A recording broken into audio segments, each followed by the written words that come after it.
আজকে আমরা তৈরি করে দেখাবো পটলের পাকোড়া। আজকে আমরা পটলের পাকোড়া বানাচ্ছি। দেখেন এগুলো আমরা কুড়িয়ে নিয়েছি। এখন আমরা এখানে সব ধরনের সবজি আর এত সুন্দর করে ধরো, হ্যাঁ হ্যাঁ সব দিয়েছি, হলদি, মরিচ, জিরা, ধনিয়া, পেঁয়াজ, কাঁচামরিচ সব ধরনের। এখন আমরা আটা দিয়ে দিলাম,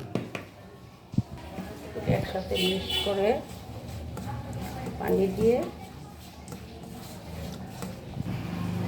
দিলাম পটলের কুচিগুলি। হ্যাঁ পটল দিয়ে দিচ্ছি, পুরানো পটল। এখন আমরা এটা মেখে নেব।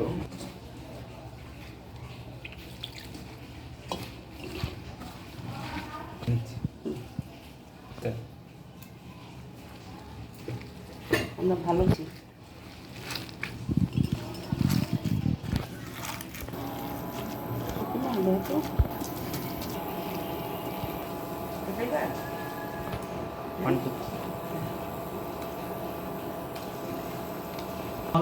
আমরা দিচ্ছি পাকুড়া।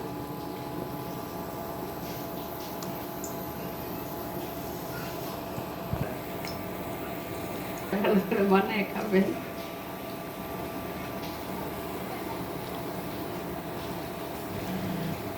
তৈরি হয়ে গেল আমাদের পটলের পাকুড়া।